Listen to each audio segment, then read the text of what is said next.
um deputado do PSOL que põe um cocar, aí eles vão lá, é ou não é? Parem a obra!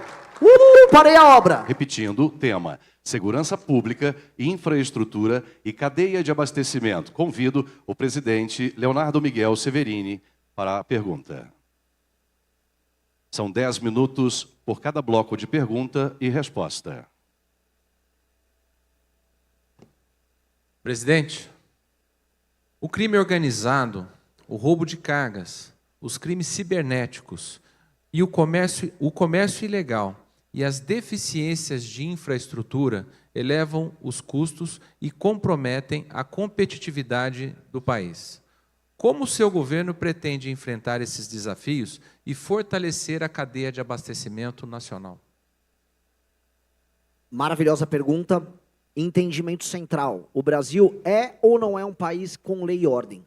Quando a gente fala em insegurança ou ausência de segurança pública, a gente imagina sempre os crimes violentos e o impacto deles na nossa liberdade de vir. E, de fato, existe um custo subjacente à nossa vida, que vai desde a película do celular, ao insufilme no carro, a você colocar grade na sua casa, ao muro no portão. Isso você percebe como cidadão no dia a dia. Agora, boa parte da população não percebe o custo da ausência de lei e ordem e de segurança pública nos produtos que essas pessoas consomem. A ausência desse entendimento faz que as pessoas não olhem de maneira aguda para coisas como roubo de carga. O roubo de carga, em alguns estados no Brasil, ele é endêmico, ele se tornou parte da natureza, parte da paisagem. Todo mundo que trabalha com carga e entregas, por exemplo, no Rio de Janeiro, sabe do drama que é, sabe o inferno que é. Isso quando não, milícias com gente que foi ligada à polícia não trabalha também no roubo de carga. Então, isso aumenta os custos, isso aumenta o custo do frete, isso aumenta o custo do transporte. A informalidade, a ilegalidade, produtos importados para o Brasil de maneira clandestina, os famosos produtos falsificados, a criação de bolsões em que esses produtos são vendidos, às vezes na porta de uma loja que está pagando imposto, está contratando pessoas em que está atuando de maneira regularizada.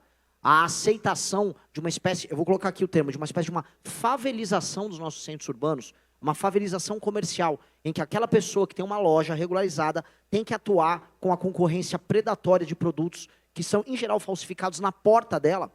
Isso destrói a paisagem urbana, cria relações de menor confiança e quebra os negócios. Quantos de vocês aqui já não passam por isso? Quantas pessoas nos centros das principais cidades não veem isso acontecer? Então, o governo federal, naturalmente, na política de fronteiras dele, tem que atuar. Até porque boa parte de produtos que vêm de maneira clandestina para cá, são já trazidos também em parceria com o crime organizado. Todo mundo sabe, o Paraná, isso é endêmico, Rio Grande do Sul em especial, que tem as máfias dos cigarreiros que já são ligados às mesmas facções que trazem droga. Isso está acontecendo. Então, esses problemas, eles todos são comunicantes. Tá? Uma coisa vai comunicando, uma coisa vai conversando com a outra e fazem parte de uma estrutura maior, que é a ausência no nosso país de lei e ordem. Só que, abrindo, não só ficando na questão da segurança, e abrindo esse enfrentamento que precisa ser feito. O enfrentamento nosso contra todas as quadrilhas é sistêmico. O direito penal do inimigo vai pegar todo mundo que faz parte das grandes facções brasileiras, Comando Vermelho, PCC, etc., e destruir as operações. Todo mundo sabe que as operações dos grandes roubos de carga no Brasil são vinculadas às maiores facções. E nós precisamos, em 2 anos, não é que é assim, vou parar a operação, nós precisamos destruir eles militarmente. É uma guerra que vai ser feita. E o termo que eu estou utilizando é guerra, porque não há outro termo para se utilizar com essas facções. Estamos falando de organizações que faturam bilhões, que ocupam um pedaço do território brasileiro, e que se você contar a população que é controlada por eles, isso já dá dezenas de milhões. São verdadeiros países parasitários instalados dentro da nossa estrutura.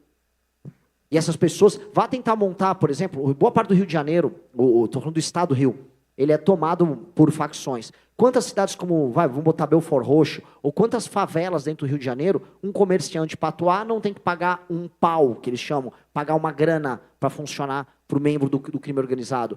Ou em outras regiões para milícia. Isso acontece em Belém do Pará, isso acontece em muitas regiões.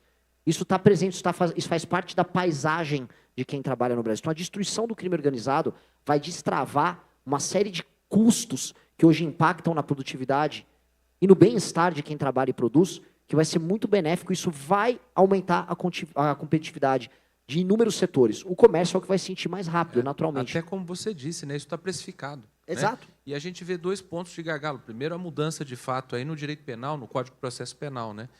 Falando do tema segurança pública. E no que tange à infraestrutura, a gente sabe o quão está depreciada a nossa malha rodoviária e quão a gente necessita de uma retomada de projetos estruturantes, projetos de infraestrutura, para que o Brasil melhore. Nesses dois temas, tanto com relação à mudança do Código Penal quanto à questão da infraestrutura, você quer tecer alguns comentários específicos? Mudança do Código Penal, muito clara, nós vamos fazer aumento de pena para todos, absolutamente todos os crimes violentos no Brasil.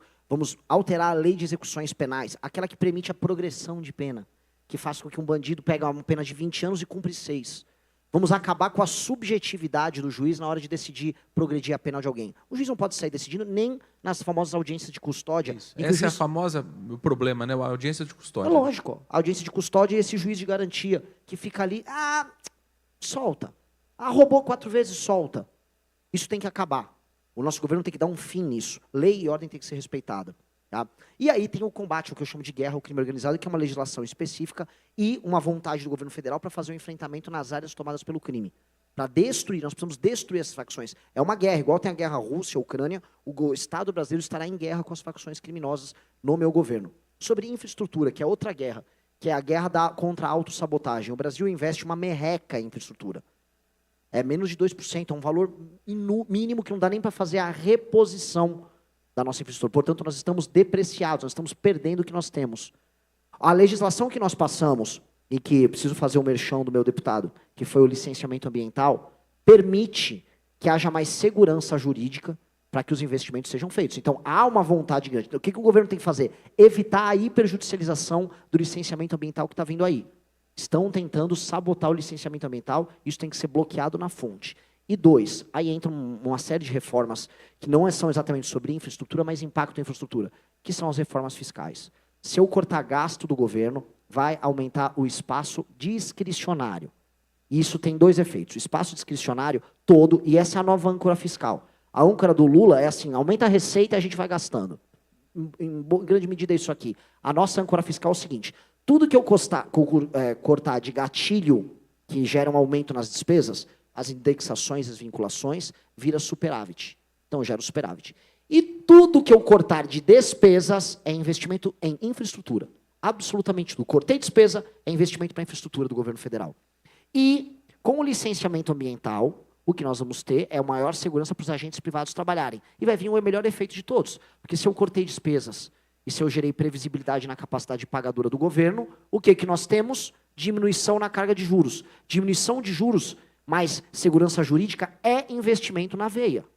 E é o que nós precisamos, investimento em infraestrutura de estradas e rodagens, infraestrutura de ferrovias, energia, portos e aeroportos. Isto precisa começar a acontecer para ontem. Existem regiões inteiras do Brasil que estão desconectadas. O Maranhão é estrada de terra para o pessoal fazer as entregas. Os caminhões ficam pulando como se fosse uma mula manca. Parece que eu estou no rodeio vendo o boi pular. Eu furei 8 pneus andando pelo Maranhão.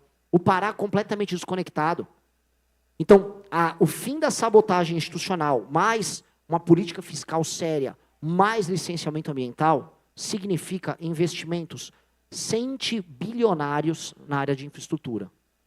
E isso tem que ser acompanhado, desculpa entrar aqui no detalhe, por metas e uma fiscalização aguda na maneira como as obras são feitas, no bom endereçamento das obras para não ter direcionamento político, como acontece em estados hoje mais pobres da federação, em que o político quer fazer a obra para beneficiar o grupo dele em uma determinada região, tem que atender a demanda logística que é necessária para todos nós, e isso vai criar, o que eu coloco aqui como uma espécie de uma revolução, que é um crescimento econômico baseado nesse investimento em infraestrutura, com efeitos de competitividade para o setor de vocês. E não só do setor de vocês.